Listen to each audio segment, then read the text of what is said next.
quête de sens. Une émission produite par Radio Notre-Dame et diffusée également par RCF. Marie-Ange de Montesquieu. Préserver son couple, sa famille, sans négliger son travail. C'est presque devenu mission impossible en 2025, tant les attentes et autres objectifs chiffrés nous pèsent parfois jusqu'à l'épuisement généralisé. Pourtant, l'équilibre entre vie pro et vie perso est de plus en plus perçu comme une priorité par les nouvelles générations qui sont plus exigeantes quant à la qualité de leur environnement de travail. Selon une enquête Robert Half qui date de l'année dernière, 2024, 51% des salariés se disent plus exigeants sur l'équilibre vie pro-vie perso par rapport à l'année 2023 où il n'était que 34%, mesdames et messieurs. Alors, sans pour autant éteindre son ordi car on a piscine à 16h30, peut-on et surtout pourquoi est-il si difficile de trouver un équilibre aujourd'hui entre vie pro et vie perso? On en parle avec mes trois invités qui sont, pour commencer, le père Pierre-Marie Castegnos. Dites donc, ça fait plaisir de vous avoir, j'en perds mon latin, de vous recevoir dans ce studio d'Enquête de Sens. Bonjour Marie-Ange, bonjour à tous les auditeurs, auditrices. Qui vous connaissent pour certains, parlez bien dans votre micro, père, vous qui êtes religieux, membre de la congrégation des serviteurs de Jésus et de Marie, du côté de Ourscan, où les retraites affichent complet les 3/4 du temps. Exactement. Ah, oui. On est toujours d'accord là-dessus? On est toujours d'accord là-dessus, et beaucoup de demandes concernant les couples en particulier. Ouais. Qui vont mal aujourd'hui. Qui vont mal ou qui se construisent, ça dépend un peu où il y a du boulot. Il y a du boulot. Il y a du boulot, et d'où j'ai envie de dire ce 3 ou 4e livre, peut-être même plus. 4e livre. Couple et vie professionnelle chez Salvatore, tout simplement. Énormément de travail, toujours de la part du père Pierre-Marie Castegnos, je tiens à le préciser. Il bosse les chiffres, il va croiser les tendances, il va bosser la théologie, la philosophie, l'actualité. Bref, c'est un livre extrêmement complet, une réflexion exhaustive sur ce sujet d'aujourd'hui, qu'on traite aujourd'hui dans cette émission, à savoir cet équilibre si délicat à trouver, même quand on est célibataire déjà, entre vie pro et vie perso. Alors quand on est en couple et a fortiori en famille, je vous raconte pas ce que ça peut donner. Nous sommes également en compagnie de Joseph Touvenel. Bonjour Joseph. Bonjour Marie-Ange. Alors là, inutile de vous présenter, mais quand même, pour nos auditeurs. Vous êtes secrétaire fédéral toujours de la vice-présidente de la CFTC. Comment est-ce qu'on vous présente? Vice-président Je suis un ancien vice-président de la CFTC et maintenant je suis vice-président du Centre européen des travailleurs, 70 organisations sociales chrétiennes dans 30 pays d'Europe. Magnifique. Donc vous voyagez beaucoup. Du coup, j'ai le plaisir de voyager beaucoup. C'est très intéressant pour faire évidemment. Absolument. Voilà, vous allez nous raconter un petit peu à la lumière de ce qu'on travaille aujourd'hui ensemble, si vous le permettez. Vous qui vous apprêtez à publier, à faire paraître un papier, vous avez travaillé en tout cas sur ce sujet délicat mais fort intéressant du système des retraites finalement. Qu'est-ce que ça en dit long sur une société? Voilà, en défendant le système par répartition, pour son principe qui est la solidarité intergénérationnelle. En fait, on a un choix entre soit chacun égoïstement fait sa petite plotte, et puis les autres peuvent mourir à côté, soit on affirme que quand on est dans une nation, on a une solidarité.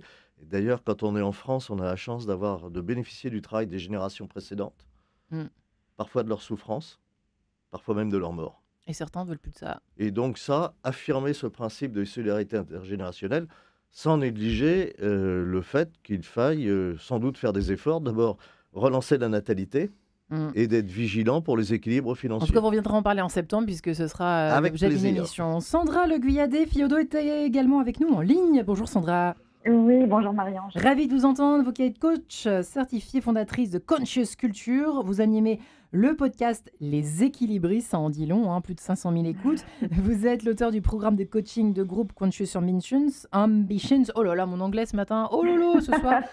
Et vous avez publié chez Vuibert En équilibre. Alors, si ce sujet alors souvent on reçoit à la rédaction de nombreux ouvrages sur un thème, on se dit oh tiens, visiblement c'est un sujet puisque nous recevons par hasard 1, 2, 3, 4, 5, 6 livres sur ce thème. Et désolé Pierre-Marie, parce que c'est quand même votre dada depuis des années, moi je le sais, parce que je vous connais un petit peu.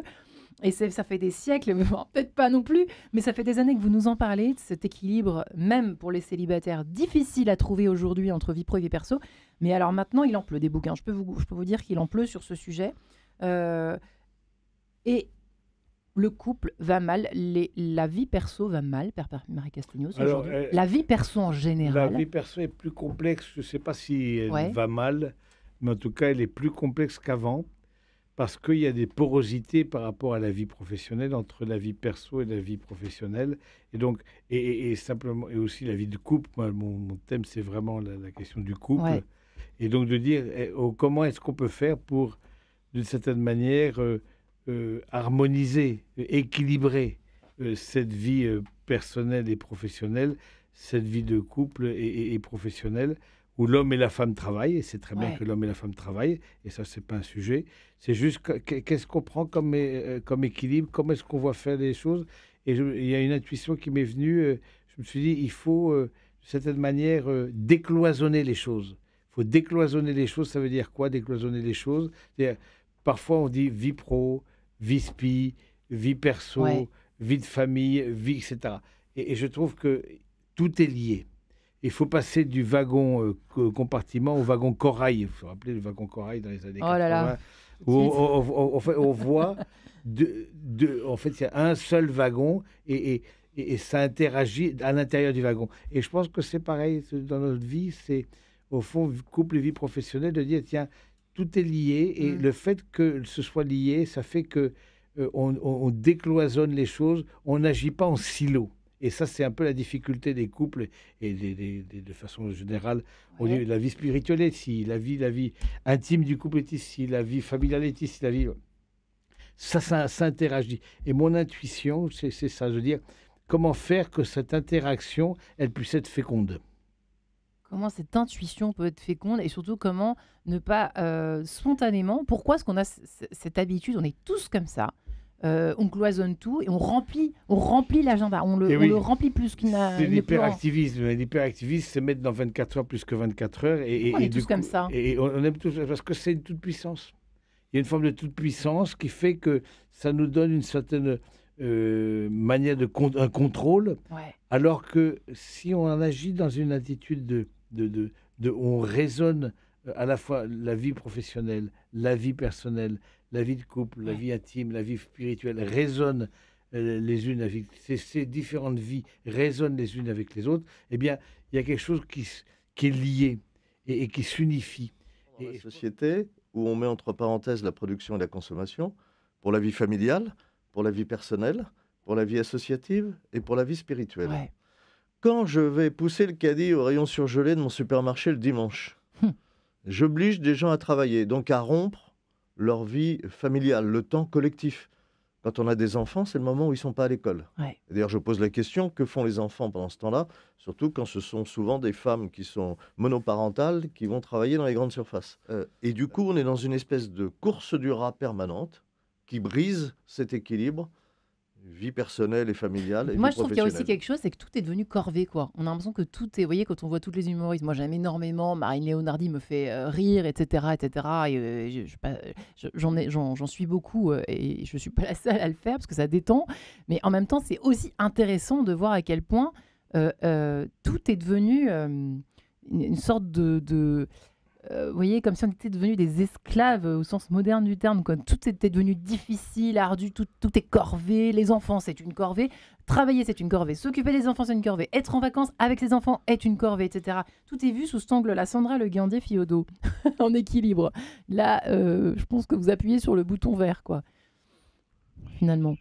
Alors, oui, il y a plein de choses à dire par rapport à ce qui vient d'être partagé. Moi, je crois qu'il faut aussi interroger le sens même du mot équilibre. Oui, ça veut dire quoi, effectivement, aujourd'hui? Bah oui, ça veut dire quoi? Et moi, je travaille avec beaucoup de personnes qui sont très différentes et chacune de ces personnes a une définition différente du mot équilibre.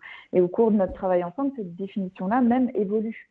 Il peut y avoir des périodes de vie qui sont parfaitement déséquilibrées et qui sont parfaitement assumées et vécues comme équilibrées. Moi, j'aime bien prendre la métaphore de l'équilibre en danse. Je suis une danseuse. Et en danse, l'équilibre, c'est quoi? C'est une succession de déséquilibres rattrapés. C'est-à-dire que notre corps, en permanence, quand on tient en équilibre, tous les muscles, tout contribue à rattraper des moments de déséquilibre. Donc, il y a plein de choses à décortiquer. L'équilibre, c'est pas 50-50. L'équilibre, c'est pas 50% pour ma vie personnelle, et on peut mettre des tas de choses dans personnel, et 50% pour ma vie professionnelle. Ça peut être des périodes à 30-70, et puis d'autres périodes où ça va être 70-30, et puis il y a plein de domaines de vie au-delà du pro, du perso, et il y en a plein qui ont déjà été évoqués, la vie spirituelle, la vie associative, plein de choses. Je pense que la question du remplissage, elle est réelle. Moi, et j'entends ce que vous dites sur le rire. Je pense que le rire a une vertu cathartique parce qu'il y a une vraie souffrance derrière. Il y a une vraie, il y a quelque chose de, c'est dur quoi.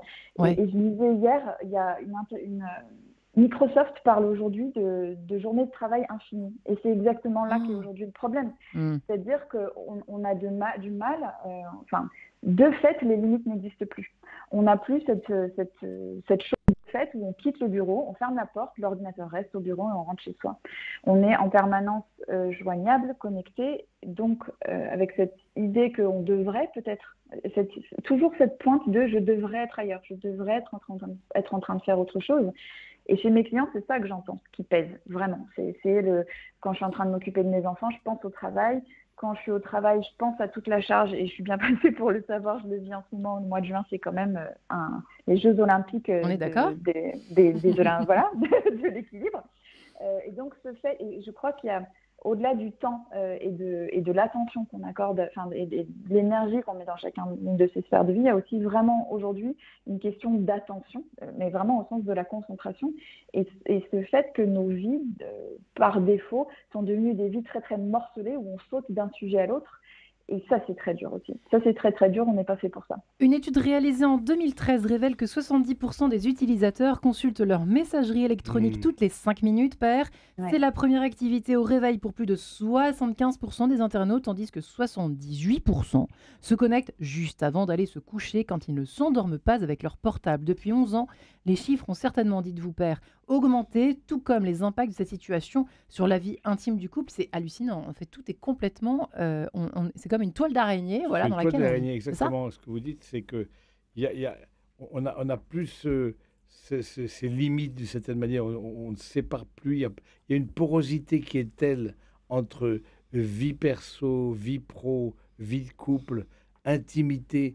Je ne sais pas si c'est là où il y a une étude qui a été faite qui prouve que les jeunes couples font beaucoup moins l'amour maintenant. Oui. Et pourquoi non pas que moins de désir, c'est que chacun s'endort avec son portable. Et donc, son doudou. Et son doudou. Et donc, du coup, vous voyez, la vie intime du couple, la connexion avec la vie professionnelle. Je trouve que remettre un cadre aide beaucoup, au fond, à structurer. Alors, il y a aujourd'hui ce qu'on appelle le droit à la déconnexion, mais on voit bien, il y a des... Ça marche partout, pas. Ça marche pas, ça, je sais pas comment ça marche, je sais pas ici comment ça marche, je sais pas, mais bon, c'est parce qu'on veut être le bon élève, on veut être le bon élève, vous voyez, on veut être le bon élève, le présentialisme, à 23h répondre à son patron, est-ce que tu as du coup, je suis la fille qui répond, ou le garçon qui répond à 23h à son patron, oui, donc je trouve que assurer les limites, mettre des limites. Et je pense que c'est ça qui va être une partie, en tout cas, de retrouver un lien les uns avec les autres, parce qu'on accepte de se déconnecter pour être plus connecté. Ouais. C'est ça, c'est se déconnecter pour être plus connecté. Père, qu'est-ce que vous répondez à un couple qui vous dit non, mais attendez, Père, vous êtes gentil, on n'a pas le choix. On n'a pas le choix. Et on a toujours ça. Le choix. On n'a pas le choix. Il faut bien bouffer, il faut bien la maison, le truc, et voilà. On a tous le choix. Parce que c'est fausse bonne idée. C'est-à-dire qu'on a tous le choix. Qui dit non dit jeu, et qui dit jeu dit non. Qui dit non dit jeu, qui dit jeu dit non. C'est-à-dire celui qui se positionne l'autre. Si je me positionne, je dis écoutez, je suis un bon professionnel, et c'est jusqu'à 20h je travaille, et je vous fais, à vous, entreprise, gagner de l'argent. Personne ne va contester ça.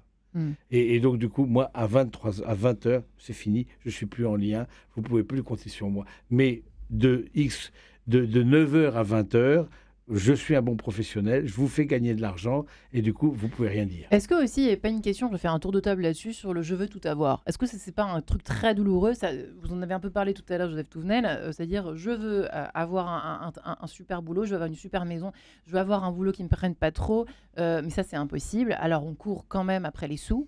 Il y en a plein. Moi, je suis entourée de personnes comme ça. Je suis entourée de personnes comme ça. On court après l'argent, on court après les biens matériels. Alors, et on se plaint après. Il en faut un minimum, évidemment, et même un peu plus qu'un minimum, parce que c'est saint Thomas d'Aquin au Moyen Âge. Il disait chacun de par son labeur de pouvoir vivre dignement, lui, sa famille, et il pensait même à l'épargne. Voilà. Donc, ça veut dire qu'un salaire de dignité Après, ce sont des choix.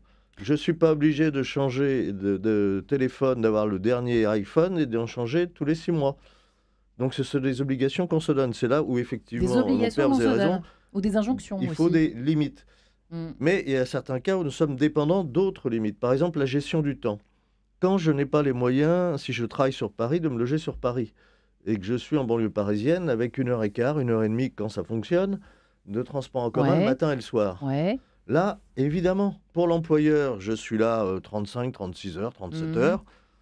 Mais pour ma vie personnelle et familiale, je suis absent beaucoup plus longtemps. Et donc, il y a ce problème de la gestion et des contraintes du temps. Comment avec ça ? Plus le présentéisme, le faux présentéisme, celui qui veut... Ça, c'est une mode française. Hein. Chez les anglo-saxons, c'est pas comme ça. Celui qui doit être jusqu'à 19h30, 20h au bureau parce que ça fait bien, même s'il fait rien. Mais au secours, hein, c'est tellement français. Et ça, on a ça alors dans des grandes entreprises, style les banques, les compagnies d'assurance, etc. Une espèce de mode française. Il faut que je sois présent. Donc, si je suis présent physiquement là, mais c'est un choix personnel, hein, on n'est pas obligé de le faire. Et puis, cette gestion des transports, j'en ai parlé pour la région parisienne et les grandes agglomérations, mais en province, si j'ai pas de voiture, je perds beaucoup de temps. Et si j'ai une voiture, de toute façon, pour me déplacer, ne serait-ce que pour aller à la poste, à la pharmacie, il y en a de moins en moins. Et donc, je perds beaucoup de temps dans ces déplacements. Et on est dans une société qui se veut être rapide et performante, et en fait, où on a une grande perte de temps, et par choix personnel quelquefois, parce que, encore une fois, je ne suis pas obligé d'aller dans les grandes surfaces le dimanche. D'ailleurs, il y a une région française qui s'appelle l'Alsace-Moselle, où les grandes surfaces sont fermées le dimanche, et je n'ai pas remarqué qu'ils mourraient de faim. Donc, à chacun aussi de se mettre les limites et de s'organiser pour soi-même et pour les autres, parce que nous sommes dépendants les uns des autres. Plus ça va, Michel Fugain, plus 3 petits points, retour après la trêve musicale, à tout de suite.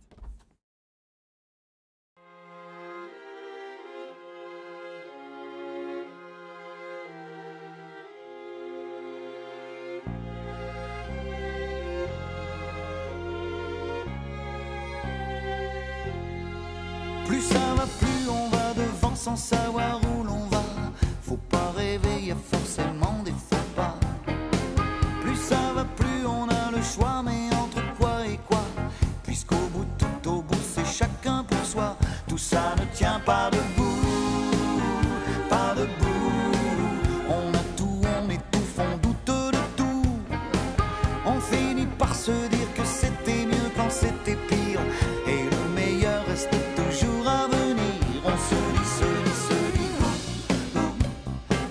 plus ça va, moins ça va. Mais ça va, plus ça va, plus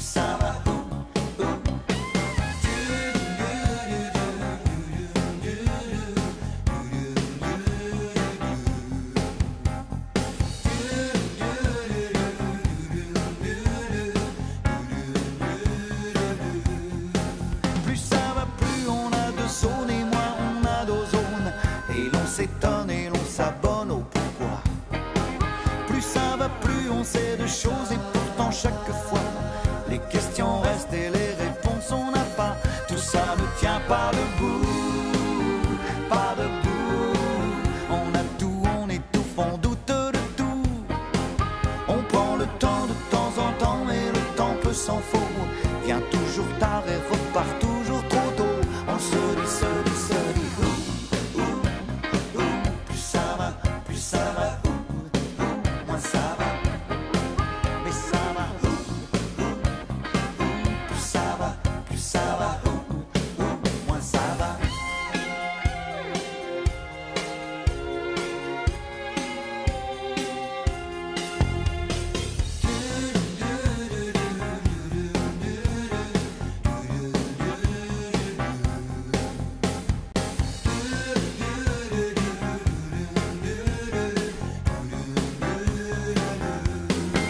Plus ça va, plus on est de monde au monde à se croiser, sans savoir qui est son voisin de palier.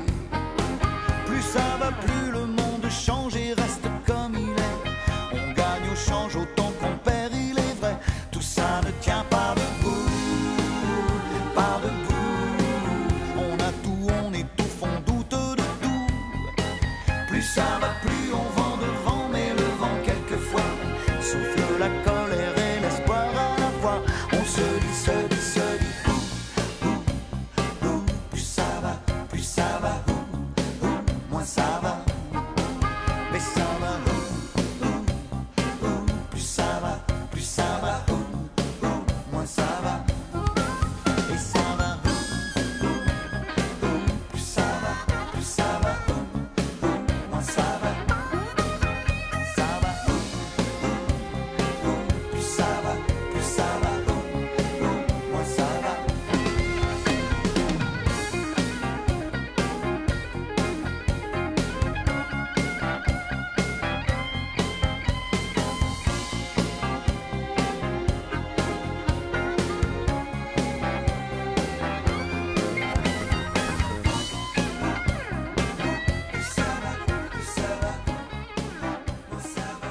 Plus ça va, moins ça va. Michel Fugain, pas très sympa. Pourquoi est-il si difficile, en tout cas, de trouver ce fameux équilibre entre vie pro, vie perso ?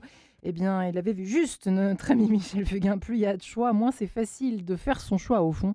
Voilà, d'aller à l'essentiel peut-être aussi. Père Pierre-Marie Castegnos est avec nous, lui qui est membre de la Congrégation des Serviteurs de Jésus et de Marie, qui est l'auteur de plusieurs ouvrages sur le couple et sur les célibataires. Et là, celui-ci traite du couple et la vie professionnelle chez Salvator. Voilà.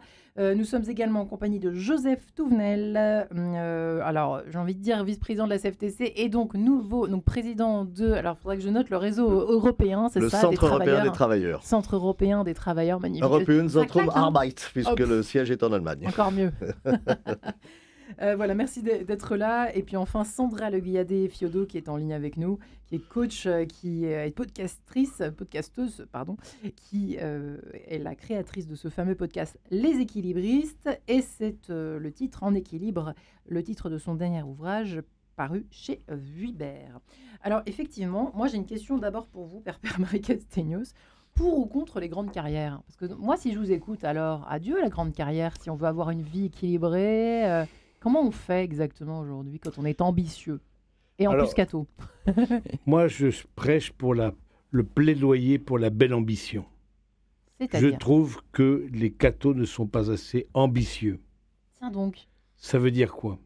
Ça veut dire que ne laissons pas la place à d'autres dans les responsabilités, alors que nous, comme disciples de Jésus, nous avons un savoir-faire, nous avons une formation, nous avons des valeurs, alors que d'autres n'ont pas cette formation et ces valeurs. Donc, je n'opposerai pas grande carrière et vie de couple et vie personnelle. J'opposerai plutôt le fait d'être dans une attitude d'une certaine manière, ne plus être dans une attitude de don et d'être dans une attitude de dû. C'est pas pareil. Le don et le dû. Et donc, moi, je crois que non, que ceux qui ont des compétences aient des grandes carrières, qu'ils aient des grandes carrières. Si vous avez des compétences, si vous êtes bon, parce que pour avoir des grandes carrières, il faut être bon. On ne met pas du pied sur la table. Non, on est bon. Donc, plaidoyer pour la belle ambition. Et donc, les disciples de Jésus doivent assumer des très grandes carrières. Et ça, pour moi, ça, c'est pas une difficulté. La difficulté, c'est l'inverse. Parce qu'on se fait des nœuds au cerveau des cathos. On se dit, non, soyons humbles. C'est ce qu'on appelle la pusillanimité. La pusillanimité s'oppose à la magnanimité. La pusillanimité, surtout, qu'on m'oublie, je reste dans mon petit coin, etc. Non, la magnanimité, je cherche des grandes choses. Et c'est intéressant que saint Thomas d'Aquin dit, au fond, la magnanimité est un signe d'humilité. La magnanimité est un signe d'humilité. Parce qu'on prend des risques. Parce qu'on prend des risques et parce qu'on veut le bien. Ouais. Et on veut le bien commun et le plus grand bien. C'est ça, une question d'intention. D'intention et de dire, voilà, j'ai un vrai désir de construire, j'ai un vrai désir de... Et cette construction, elle se fait avec ma famille, elle se fait avec mes amis, elle se fait avec mes collègues. Ouais. Voilà, je souhaite que le bien commun advienne et j'ai des compétences, je suis un bon professionnel, d'abord être bon professionnel. Et donc, non, je n'opposerai pas grande carrière. Non, Sandra Le Guilladé-Fiodo, c'est quoi la tendance de la plus grosse problématique finalement des couples d'aujourd'hui côté déséquilibre entre les deux, toutes les sphères, donc vie pro, vie perso, parce qu'autrefois il n'y avait pas tout ça. On se disait avec les amis ici, avec le réalisateur Guillaume Nougaret qui est derrière cette vitre, mais on a l'impression que nos parents couraient pas autant que nous comme ça, remplissaient pas l'agenda comme nous le faisons. C'est quand même fou d'en arriver là en fait. Il y a plein de choses dans votre question. Il y a allez-y. Une première chose, c'est qu'en effet, et je vais réagir aussi à la question précédente, c'est-à-dire que le monde du travail a été pensé, imaginé pour un modèle familial de foyer qui n'existe quasiment plus. C'est-à-dire un modèle où les rôles étaient très très séparés et où, pour schématiser, l'homme partait travailler, la femme s'occupait du foyer. Ce n'est plus ce qui se passe dans les familles aujourd'hui et certainement pas dans les familles monoparentales qui sont une grosse proportion des familles aujourd'hui. Le monde du travail a besoin de s'adapter à ça. Et c'est un travail de longue haleine, c'est un travail qui est en cours et qui a été accéléré par le Covid, mais tout un tas de sujets qui sont aujourd'hui importants parce qu'ils font partie de nos vies. Le fait que les couples travaillent en général sous les deux, le fait qu'il y ait qu'il y ait de l'aidance, le fait qu'il y ait des parents célibataires, des parents solos, tout ça, ce sont des sujets qui sont très nouveaux à l'échelle de l'organisation. Or, c'est bien là qu'ils doivent être traités. C'est pas au sein des foyers, au sein des couples que les bricolages suffisent. Aujourd'hui, moi, je vois beaucoup de clients où c'est ça, en fait, on bricole, on n'a pas les outils, on n'a souvent pas l'énergie non plus le soir. Ça demande beaucoup, en fait. Tout le monde est crevé. Tout le monde est crevé. On avait encore une discussion l'autre jour dans un de mes groupes de coaching où, avec un sujet comme ça, donc juin qui est quand même très, très costaud en termes de sollicitation chez les parents et qui travaillent. Et comment on fait pour partager la tâche au mois de juin? Ça nécessite beaucoup de communication, ça nécessite de savoir qui contribue sur quoi chacun est en mesure d'apporter le meilleur et sur quoi chacun n'est pas bon du tout et il vaut mieux que l'autre prenne le relais. Mais c'est vraiment le nid de plein de mauvaise communication, de malentendus et potentiellement de frustration et de ressentiment. Et donc qu'est-ce qui fait que c'est différent? En effet, nos parents couraient pas autant, mais nos parents, ils n'avaient pas 3 groupes WhatsApp par classe pour gérer la Voilà, classe, on est d'accord. Voilà, donc ils n'avaient pas les mêmes exigences aussi en termes de ce qu'est être un bon, entre guillemets, je mets plein de guillemets, être un bon parent. On est bien d'accord. Pas tout ça, voilà. Donc toutes ces charges qui s'accumulent et qui sont nouvelles, plus ces journées de travail infinies. En fait, on s'en rend pas compte. On s'en rend pas compte. On s'en rend pas compte. Et j'ai eu souvent cette conversation avec des amis qui me disaient mais vos parents trouvent qu'on se plaint beaucoup. Et je crois que la question c'est pas tant est-ce qu'on se plaint ou pas, c'est que en fait notre vie est très très différente de celle de nos parents. Très très différente. Père, vous souhaitez réagir? Oui, je me dis par rapport aux carrières, ne pas rester seul. C'est-à-dire? Ça veut dire quoi?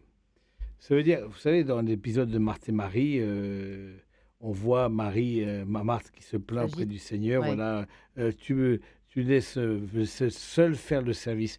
Il y a une colère chez chez Marthe plutôt. Il y a une colère chez Marthe parce que est-ce que je sais demander de l'aide? Est-ce que je sais demander de l'aide aux grands-parents? Est-ce que je sais demander de l'aide à mes amis? Et c'est pas grande carrière, petite carrière. Moi, je me méfie beaucoup des 0-1. Noir et blanc, je me méfie beaucoup de ça. Et donc, je trouve est-ce que je me laisse accompagner? Est-ce que j'ai une humilité de fond qui fait que je demande de l'aide à ceux qui sont à mes côtés et qui peuvent me donner un coup de main? Typiquement, les grands-parents. Vous savez, les grands-parents, c'est ceux qui ont à peu près, grosso modo, mon âge, 65 ans, ils gèrent parfois leurs parents en grande dépendance, ils se gèrent eux-mêmes. Leurs enfants et leurs petits... C'est la première génération dans l'humanité où il y a 2 générations à la retraite en même temps. C'est la première fois dans l'histoire de l'humanité où il y a 2 générations à la retraite en même temps. Donc, je pense que je trouve ça intéressant de dire, tiens, est-ce que je sais demander de l'aide? Est-ce que je sais tendre la main? Est-ce que je montre une certaine vulnérabilité? Je n'y arrive pas tout seul. Et ça, c'est difficile. C'est vrai que vous appuyez là aussi sur un dossier sensible. Ah ben, c'est un dossier sensible, parce qu'on veut tout gérer on est dans le contrôle. Non, mais moi, je gère. Je gère. Ah ben, si je gère tout seul une grande carrière, enfant, etc., on pète les plombs. Donc, je pense que c'est important de dire que est-ce que j'ai cette humilité qui fait que je demande de l'aide, je tends la main, je demande un soutien.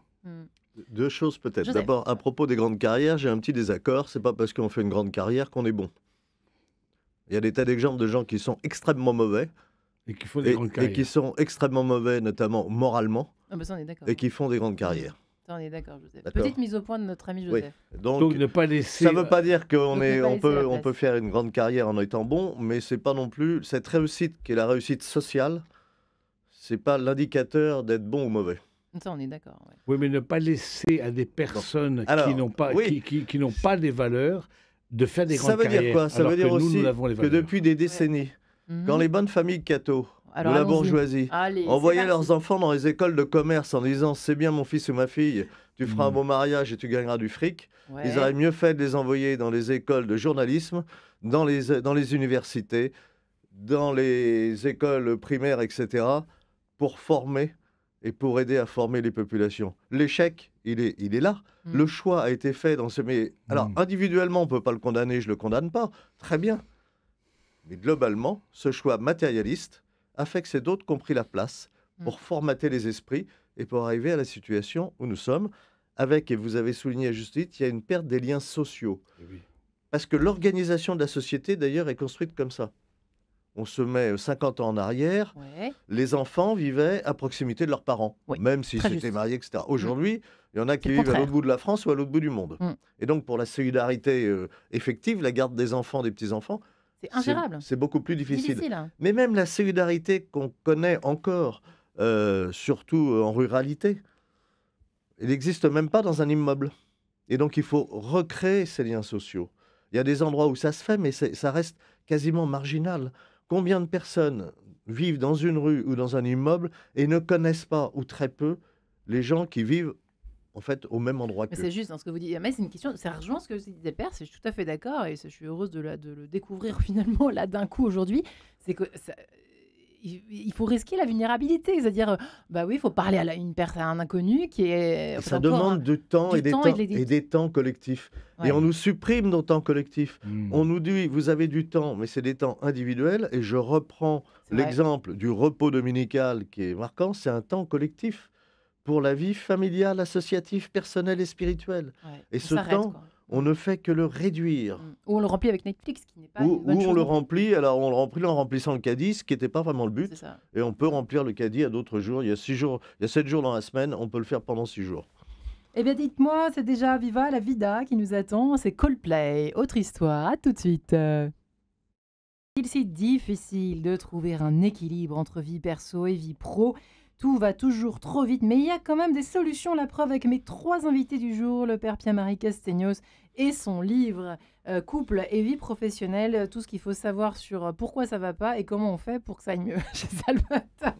Deuxième invité du jour, Joseph Touvenel, qui œuvre pour justement les travailleurs en général en Europe, voilà. À travers ce nouveau réseau qu'il a tissé. C'est vous qui avez tissé ça tout seul ou vous en faites partie simplement? Non, j'en fais partie. J'ai été un peu à la création il y a déjà quelques années, puisque à la chute du mur de Berlin, on s'est dit, mais... Waouh, oui, d'accord. Et donc, merci à Solidarnosc aussi, aux Bulgares, aux Roumains, etc. Et aux Allemands. Quelle époque. Voilà, Sandra Le Guyadier, Fiodo, enfin, est en ligne avec nous, elle qui a écrit... Justement, En équilibre, chez Vuillert, il y a du boulot, les équilibres, c'est son podcast. Voilà, vous qui êtes coach, fondatrice de Conscious Cultures.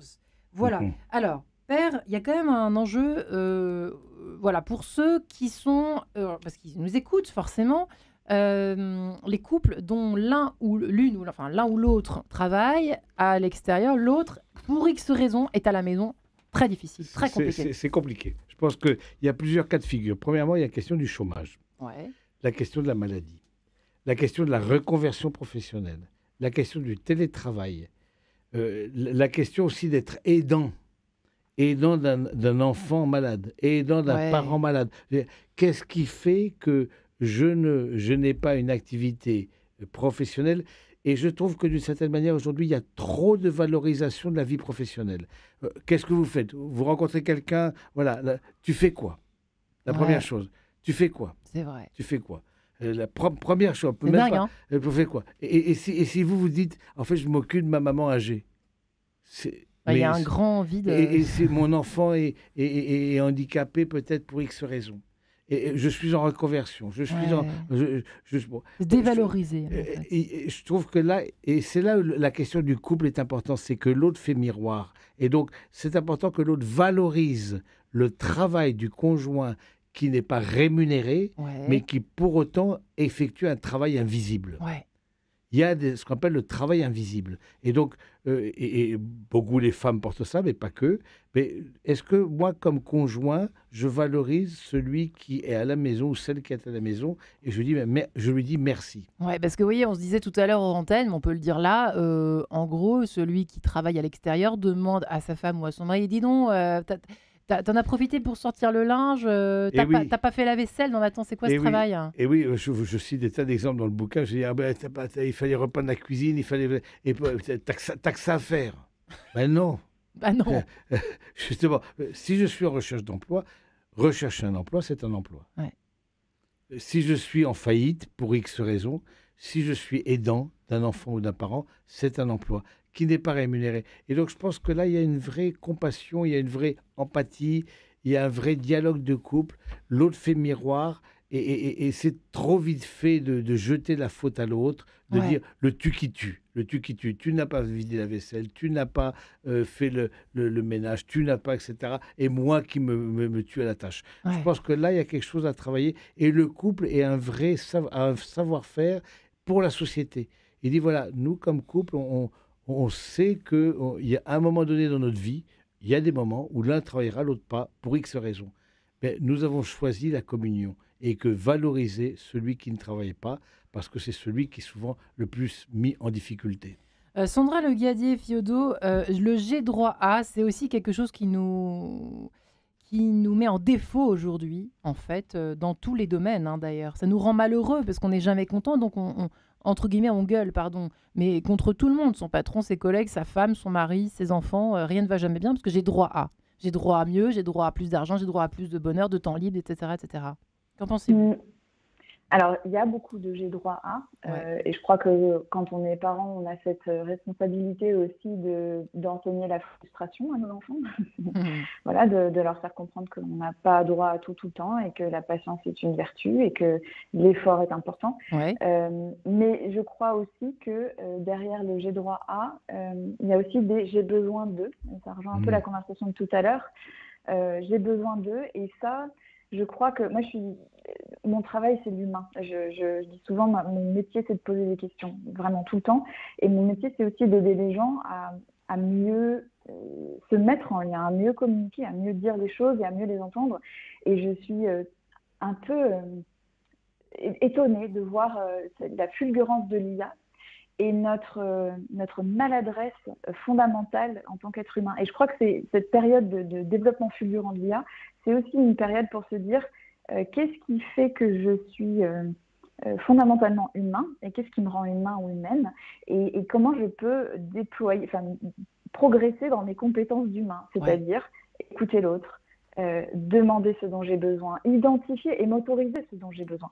Moi, j'ai moins des clients qui sont dans le j'ai droit d'eux, qui sont plutôt dans le je fais beaucoup, j'en fais trop et je vais au-delà de ce que je peux faire. Moi, c'est plus ces gens-là que je vois. Et ce réapprentissage de j'ai besoin d'aide, j'ai besoin de ceci, comment je peux contribuer, c'est plus ça, moi, que là où je vois les axes possibles, et notamment en entreprise, on parle beaucoup du couple, et je veux aussi ramener ces nouvelles responsabilités de l'entreprise, ces nouvelles compétences de l'entreprise, qui sont des lieux où on passe une grosse partie de nos vies, et qui ont donc aussi un rôle à jouer dans cette recherche d'équilibre, qui ont un rôle à jouer dans les conditions de travail. Les conditions de travail, c'est la charge de travail, bien sûr, et je pense que ça, c'est un énorme sujet auquel on pourrait consacrer une émission entière. Il y a la charge de travail, mais aussi comment je favorise des relations de qualité entre les gens qui travaillent chez moi. Comment je fais en sorte qu'ils ont le temps de se parler, qu'ils ont la compétence de se parler, qu'ils savent faire. Comment je peux écouter les gens sans présupposer de leurs besoins. Moi, je vois beaucoup ça aussi, des entreprises qui mettent en place des choses en pensant bien faire et qui sont complètement à côté parce qu'ils ne savent pas les besoins des gens. On n'ose même plus en parler. Joseph, vous gratouillez un truc juste avant d'écouter notre ami. Pour la vie de l'entreprise, ce qui est primordial, c'est le rôle de ce qu'on appelle le management. Alors, je préfère dire, parce que les mots ont un sens, celui du chef ou du responsable. D'accord. Et quand je regarde ce qu'on apprend dans nos écoles de commerce, quasiment rien là-dessus. Si, on apprend peut-être à essayer de tirer le maximum à un moment T des personnes, on n'apprend absolument pas, ou très peu, à gérer une équipe, à gérer l'humain. Ceux qui le font avec beaucoup de compétences et beaucoup de réussite, c'est dans les armées françaises, là où il y a des corps d'élite, par exemple la Légion étrangère. Première chose, alors que vous avez des gens qui viennent de tout horizon, avec des vies souvent cabossées. Première chose que dit le patron, c'est il faut que j'instaure la confiance. Et la confiance, ça se mérite. Et il y a tout un travail. Et une fois que j'ai instauré la confiance, alors les choses vont. Et dans la confiance, il y a évidemment le respect de l'humain. C'est ce qui ne... Je vais vous donner qu'un exemple. C'est ce qui manque au chef, c'est ça d'aujourd'hui. C'est ça qui manque à nos chefs. Absolument. Vous avez des gens qui sont de très bons techniciens, mais qui sont au niveau humain d'une nullité crasse. Mais qu'est-ce que vous voulez dire en lien avec notre sujet ? Vous voulez dire en fait, ils font pas confiance. Je vais vous donner un exemple. À la Légion étrangère, au 2e rep en tout cas, un légionnaire fait commet une faute. Il est puni sévèrement. Ça rigole pas. Une fois qu'il a fait sa punition, c'est oublié. On n'en parle plus. Ça n'a pas existé. sauf si par hasard, il recommence la même chose. En entreprise, un salarié fait une erreur, ce qui arrive à tout le monde. Salarié patron, tout le monde est un être humain. Il fait une erreur, mais on va lui répéter en boucle pendant des années. Vous voyez comment le travail sur l'humain est différent? Et là, il y a de gros efforts à faire. Alors, il y a des entreprises, tout n'est pas négatif, hein. Il y a des entreprises où ça se passe bien. Il y a des entreprises, souvent, c'est plus proche des PME, des TPE, des petites entreprises, parce que le lien humain est là et parce que le patron connaît le métier. C'est aussi, quand il y a une hiérarchie qui a exercé le métier, qui connaît les difficultés et les avantages du métier, c'est plus facile. Plus on va dans des grandes structures, plus ceux qui prennent des décisions sont loin de la réalité du métier. Et c'est donc retrouver au cœur l'humain. Et si je retrouve au cœur l'humain, je vais plus facilement sur ces équilibres de temps de vie. Père Cassagnos. Oui, je pense que c'est important, cette question de couple et entreprise. Ouais. L'entreprise a aussi un rôle à jouer dans le couple, alors tout en gardant un peu sa propre limite, mais plus de 80% de notre temps éveillé, on le passe en entreprise plus qu'avec notre conjoint. C'est-à-dire que ce que je vis en entreprise, c'est aussi quelque chose qui impacte notre couple. Est-ce que l'entreprise sera attentive, par exemple, à des enfants malades? Est-ce que l'entreprise sera attentive à des deuils?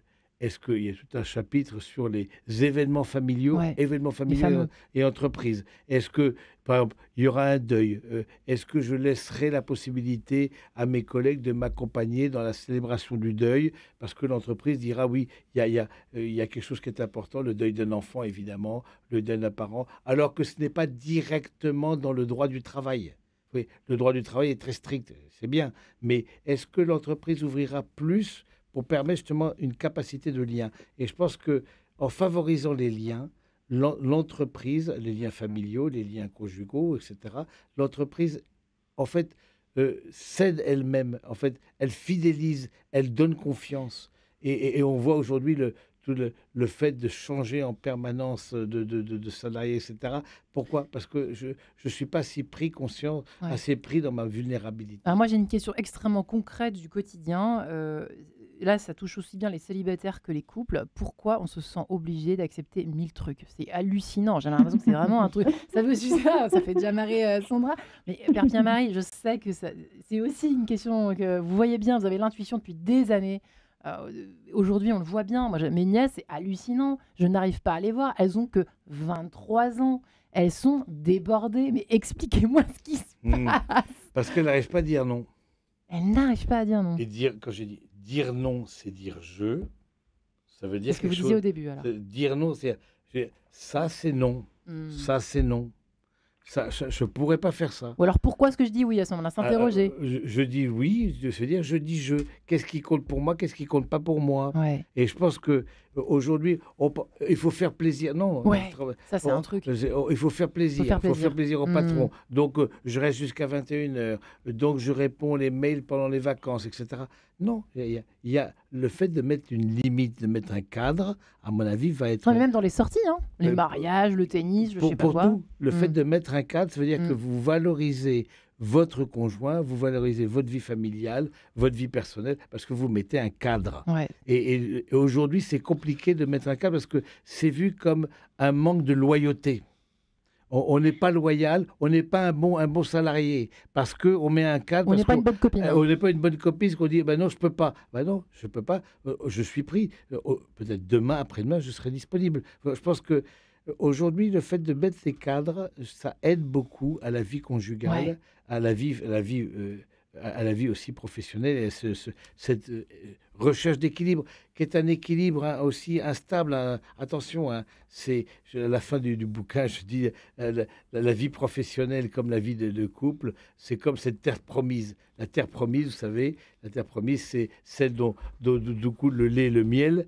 On le voit dans la Bible, mais la terre promise aussi, c'est une terre de combat, la terre où il y a les Jébuséens, les Amalécites, etc.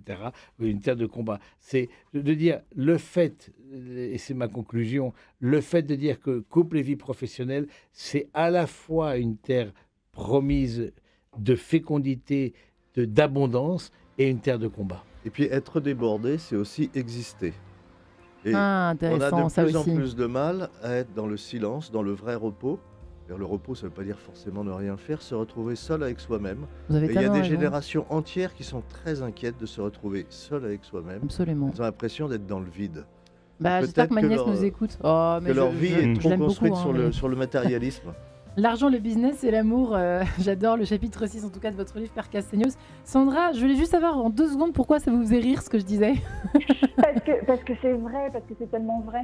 Et que je pense qu'on est devenu accro à une forme de stimulation permanente. Ouais. On ne sait plus. Il y a cette citation de Pascal, tout le malheur des hommes vient d'une seule chose, qui est de ne pas savoir demeurer au repos dans une chambre. C'est particulièrement vrai aujourd'hui. Et ce mot de repos, il est si beau. Et on a besoin de le réapprivoiser et de se demander régulièrement qu'est-ce qui me repose et comment j'intègre le repos comme étant une composante essentielle de ma vie. Eh bien, merci. Ce sera le mot de la fin, malheureusement. Sandra Le Galladier-Fiodo, merci en tout cas pour cette belle conclusion, les amis, ainsi que le père Pierre-Marie Castaignos et Joseph Touvenel. Votre livre Couple et vie professionnelle, Père Castaignos et Sandra, c'est en équilibre chez Vuibert. Merci beaucoup, les amis. Merci, très bonne soirée, Marie-Ange, tout en légèreté. Marie-Ange.